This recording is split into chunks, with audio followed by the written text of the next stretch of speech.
maybe we'll run. And then somebody starts telling a story about a dolphin, and then next thing you know, Of all the cars.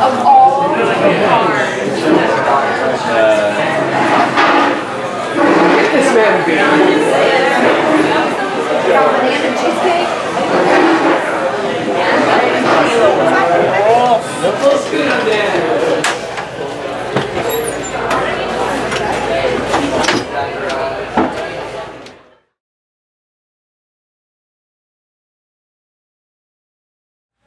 Hello ladies and gentlemen, and welcome to, I guess, the first officially named Powerhouse Personals. My name is Casey Johnson, and the idea behind this is to sit down with some of your favorite emerge stars and maybe some of your not so favorite emerge stars, get a little bit of a look into who they are. You will remember the Powerhouse Brewing Company, the Columbus Bar. We're up here in the loft. About a month ago, I did an interview with Ricky Ruckus, of course, that got a tremendous amount of traction, and a lot of people didn't like necessarily the content, but they really liked this idea, and so just like Emerge always does, we're rolling with what you want to see. And for my first, I guess, official guest, I could not think of a better person to bring in than one of Emerge's newest stars, but somebody you are familiar with if you've been following wrestling at all for the last quite a while, Mr. TJ Kemp. How are you too cool? I've been better. That's for sure. Yeah. Of course, we'll get to everything that has gone down over the past few months. I want to take this opportunity because a lot of our fans don't know you quite as well.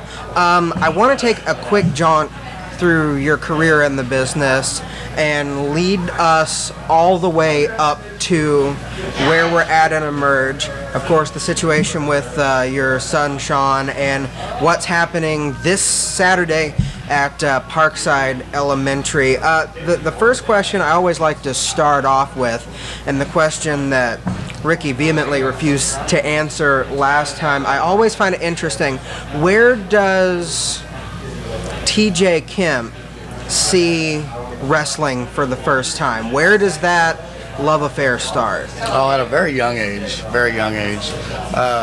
I grew up military, so my dad always traveled around, and unfortunately we got all of the, all the WrestleManias and stuff like that for free because it was on the Armed Forces Network, and even when they would come through in Germany, we'd be able to get to go and see shows. I mean, I was always hooked at a young age. So when did you decide that this was something not that you wanted to look at on the screen, but something you wanted to actually be in there? And of course, I think everybody, myself included, has that idea of, oh, I'd love to be in here doing that. But when did it get serious for you? I was actually at home, saw an ad for OVW about 2000. They were still down there in Jeffersonville, Indiana, training.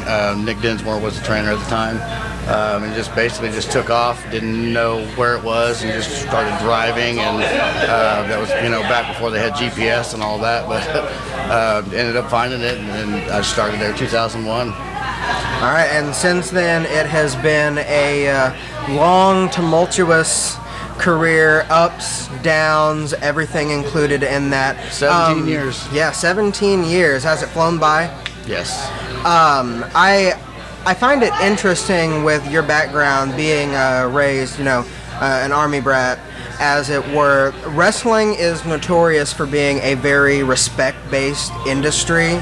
I imagine that came pretty second nature to you, did it not? Yeah, it was. It was easy to, adapt and do what I need to do.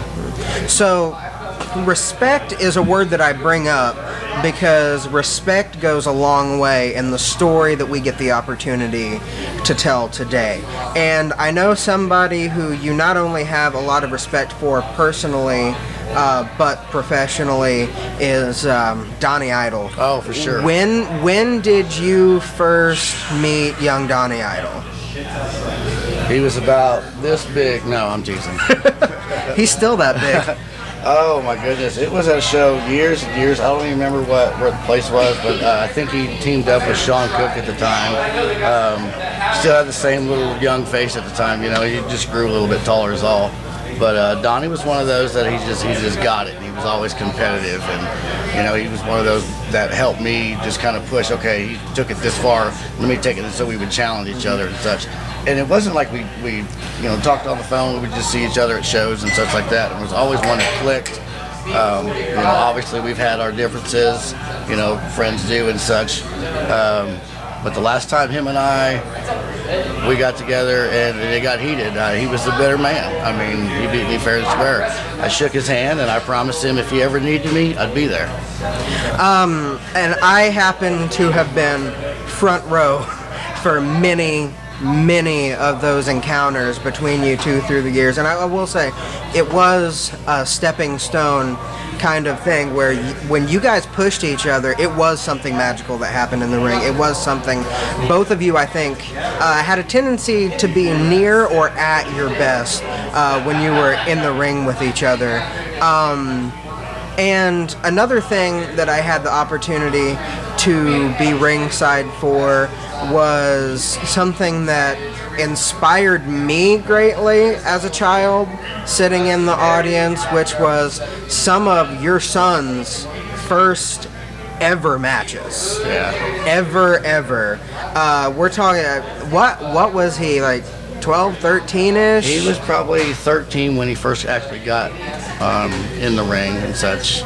I mean, I would take him with me down to OVW. You know, I started training in 2001. He was about 3 at the time, and it was funny just kind of, you know, realizing, looking back now, that, you know, Dinsmore's not really watching the class. You know, he's looking over there at Sean because Sean's beating up, you know, Macho Man and Sting and his wrestling buddies and dropping elbows and, you know, like, hey, we paid for the class, so we do it. Yeah. What the? You know, give me the Iggy or something, but just to actually see him, you know, just kind of grow up and really come into his own, you know. I still remember when him and Donnie wrestled each other, and it was great. You know, Donnie's phenomenal. He was really made a difference in my son's career. So, I mean, always, you know, I'm appreciative of stuff like that. So the classic story is, you know, Ringo Starr's first son is born and he walks out of the hospital. First thing he says to the cameras is, there's no way in the world Zach's going to be a drummer. Fast forward like 40, 50 years, Zach's the drummer for The Who. That didn't work out very well for Ringo. Were you ever, because you know, the business is a tough, sometimes unforgiving one, did you want him to follow in your footsteps, or? It was going to happen because he's always been around it. He's seen, you know, don't do that. Yeah, right. You know? Yeah. I guess I looked at it this way. I had a feeling he was going to do it. It was just, it's just passion. You know, if you got a swimming pool out back, and you tell your kid, don't go out in the pool, don't go out in the pool, not unless I'm home, you better teach him how to swim because you know he's going to jump in. So, you know, I didn't want him to do any, like, backyard stuff and, you know, it just kind of, you know, going down the wrong path. He was going to teach trees. Yeah, it was right there in his DNA, so you were at least going to make sure it was going to go right. I put him around vets, you know, people that's been in the business for years. The Donnies of the world, yeah. Exactly, you know, Apollo Starr and Joey Owens, you know, Drew Skills. I mean, there's a lot of them. Trip Cassidy's taking him on the road now. You know, he's traveling with Jonathan Wolf, another great wrestler. And just being able to watch both those kids come up. I mean, yeah, what I see when I look at your son is the classic example of teach a man to fish rather than just giving him the fish. And I think that's one thing that a lot of people have a lot of respect for you for is you brought him up the right way. You made sure that he understood the business before he got into it. So finally, after darn near 17 years, somehow, and I guess with all of the confusion, there's never been a real chance to tell this story. The call comes from Emerge, or the call is made to Emerge, and I will say, you and Sean were names for the entire first 3 years of Emerge. You know, if there were fans who were anecdotally asked, who would you like to see on social media, the names would pop up, TJ and Sean, when are they going to come in? And I think a lot of what people don't understand sometimes is that it's got to be the right time and the right place and the right situation. What necessitated those Venn diagrams working out perfectly for TJ and Sean? I mean, I think it was just a time for me just to, I felt like I've done everything that I needed to do in a certain area. Kind of went out on top, with Sean. I could remember, just competing, because we both loved to compete, and I remember that it was a time where we got matched up, and when we were competing, and when you're young as a dad, you'd wrestle with your kids, or and such, and you would always do like, oh, the soft slam and put him down, but that day, hell no. No, it was, he's a man, let's do this. And I mean, as a dad, it's a good thing. I enjoy it. So does the call come from Chris Lowe? Does the call get made to Chris Lowe? I actually called Donnie because I just felt like it was just time for me just to do something else. I wanted to explore. I'm a competitor. I want to go there and compete everywhere. Donnie's always been a good friend of mine. Like I said, we've had our ups and downs. We put our issues aside. And I actually called Donnie. I said, hey, can you put a good word in for me? I'm not saying anything just yet, but just, maybe something you can do for me. I had a very similar good word put in for me from Donnie. So right. I did a couple meetings, came to a couple, there was shows and stuff, and I could see why people thought it was me at the time. So expanding on that a little bit, you maybe you should have taken the shades off for a minute, because you blindly walked into a situation where you immediately were viewed as the aggressor. And it was very, very clearly something that you didn't ask for. No. It was, you were just there to compete, but the first time you're out doing an in-ring interview, and keep in mind, this is Emergence Day. This is the big one. This is the anniversary show. You guys get introduced to the crowd right before Chris Caliber and Congo Kong go out for the main event. Mm-hmm. Like, this is a big spot. And all of a sudden, Ricky Ruckus's music hits.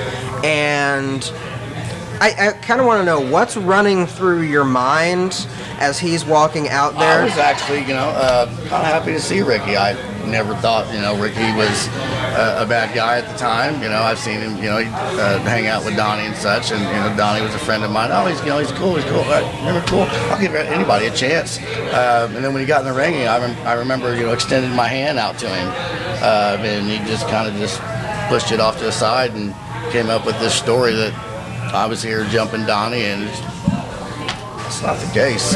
I even had fans, coming after that night. It's you. All I wanted to do was compete. That's it. And I will admit, I'm one of for somebody who was building a false case, it was a pretty convincing false case there for a New York minute. There were some things that lined up that did seem to point toward you. I was at the building during those times. There was no, that's when I was talking to Chris Lowe, and we were discussing terms and such like that, and it would be a good time, and it was just coincidental. Mm-hmm. And I think people know that now. Yeah. So February rolls around, you get your Outbreak Championship opportunity, and I will say, until Bret Havoc finally did it, I think you were the closest to putting away Lennox. It kind of happened such that Ricky cost you that. Oh, I definitely, I blame him. That was all his fault. It was just, I think he's just trying to send a message to Donnie, through his friends. I'm going to go through this person, I'm going to go through, and then I'll take my time, and then I'll get to you when I'm ready. But, Ricky's bitten off more than he can chew, and, watch film. I've been around. Yeah. I am not a stranger to the squared circle, and, this weekend, Ricky and his red rum wannabe women, whatever. I don't know. He's a coward. You're going to attack Donnie Idol, and then you're going to go get some friends to put in front. Fight him like a man. You've always been that. Ricky's always been that way. Call it like it is, see it like it is. He's going to be Ricky Ruckus. He's going to be his own person. But why run? Why hide? So this Saturday, he's not going to be able to hide. Did you ever have any, because as you're the embattled one in this situation, you've got to be as desperate as anybody to figure out who it actually is so that you can get your name cleared. Did you ever have any inkling that it could have been Ricky from the beginning, or... No, because I think it blindsided most of us. It did. I mean, I admit it got me too. There was just maybe right towards the end because he really seemed to like push it on me. But you know, I've always seen Ricky and Donnie together. They're best of friends, so you know, I never would have thought of it. But yeah, but towards the end of it, I started questioning. But it was just one of those. Maybe I don't know. So then the moment comes. Emerge 30 Revelations, very fitting title, and the lights go out, the static plays, just like has for months and months and months before this, and all of a sudden you're being thrown out of the ring. And as you're headed toward the floor, I figured there had to be this like almost slow motion realization of, oh. Yeah, I didn't know what was going on. I just knew Donnie had a target on his back. I knew I had a target on my back because people thought I was targeting Donnie. And I knew something was bad was going on, and I just happened to look up, and then Donnie's laid out. So. And Ricky's on top of him. So as you peer up, that's the moment when it clicks. So Ricky instructs, I believe it was Billy, to get a chair and throw it in the ring. And after that is a moment that I think is going to live in infamy for a long while. And I'm not going to mince words here. You jumped on the grenade. What was going through your mind? Because you ended up pretty beat up after that. It was rough, but it all goes back to the last time Donnie and I faced each other in the ring, and I wasn't myself, and he set me straight like a good friend would, you know. And I promised him, I shook his hand, I apologized to him, and that's when I said, I will do anything. If you need anything, call me. I'm sorry. That was my proof. That was my time to show I had to be there for my friend, because one of his so-called friends was stabbing him in the back. And I've always told Donnie, I'll be there. So now we have pretty much caught up our way to last month, and the fans a lot of times don't see the chaos that happens backstage during a show. It takes a lot of hands to pull together a production like Emerge, but this was a different kind of chaos that was going on backstage at Mayhem.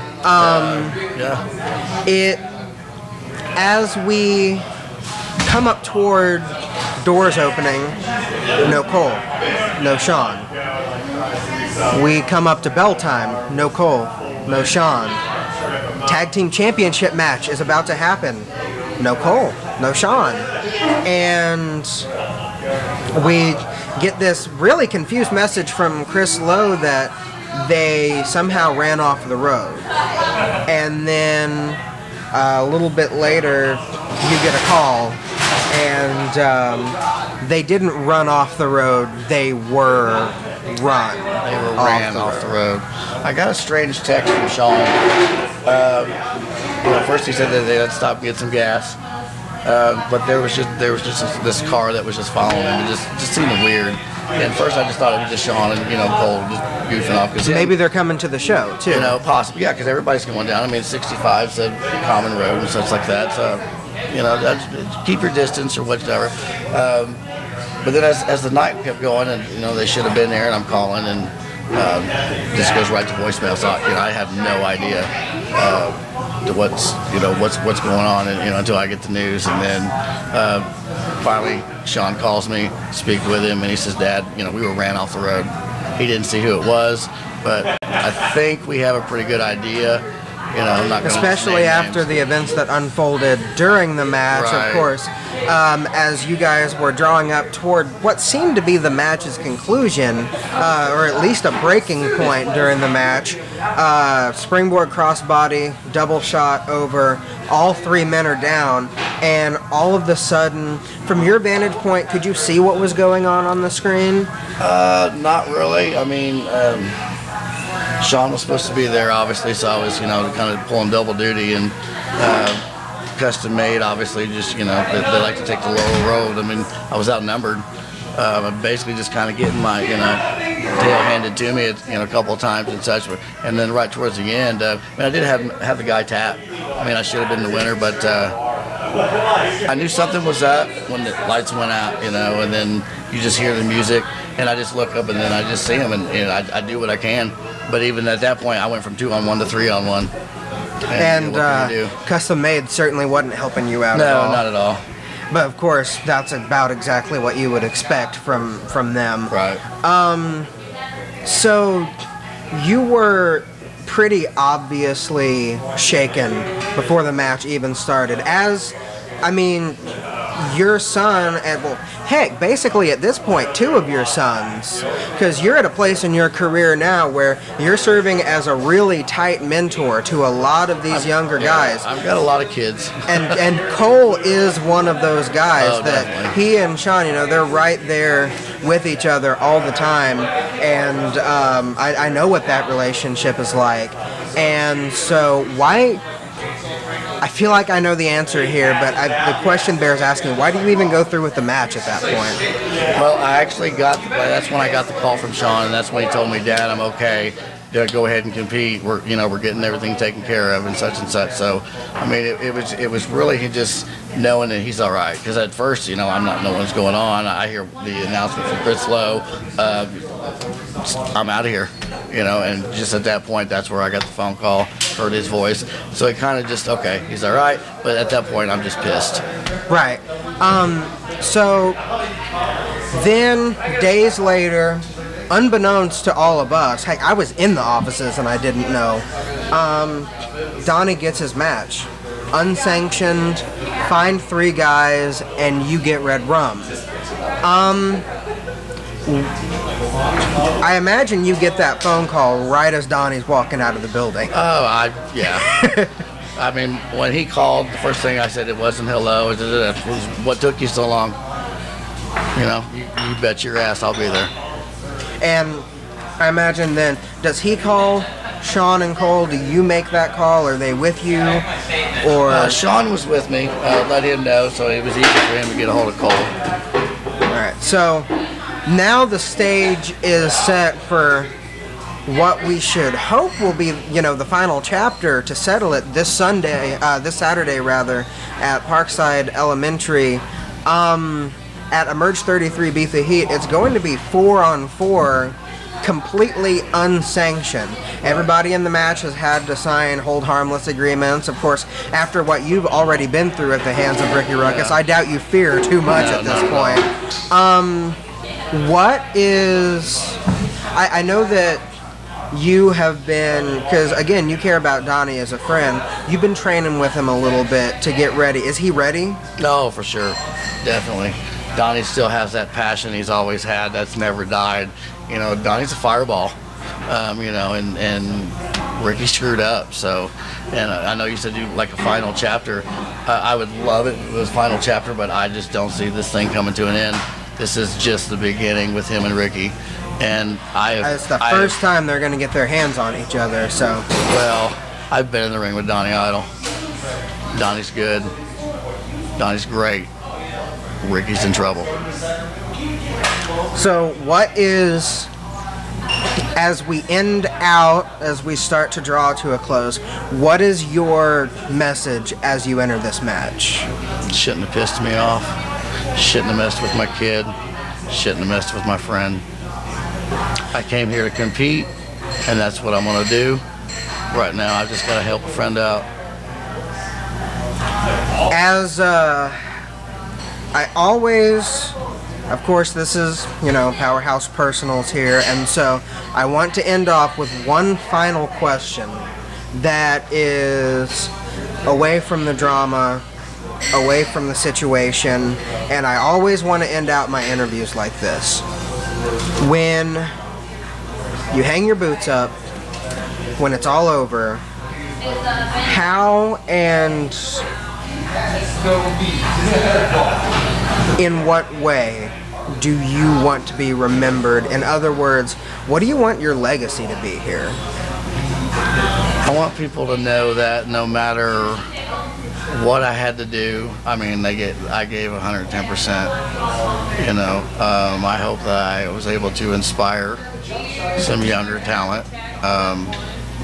I just want to make a difference, you know, in people's lives. I didn't really understand that until I got into, and you know, I started meeting some great people. You know, like my little buddy James, who's really just a fighter. So I just, you know, and I want to thank him. But come this Saturday, you're just going to have to excuse me. You're going to see a side of me that probably will not be appropriate. But just remember, Ricky messed with my friend. He messed with my son. It's personal. That's why it's unsanctioned. So I apologize now. But Red Rum, they're getting their ass beat.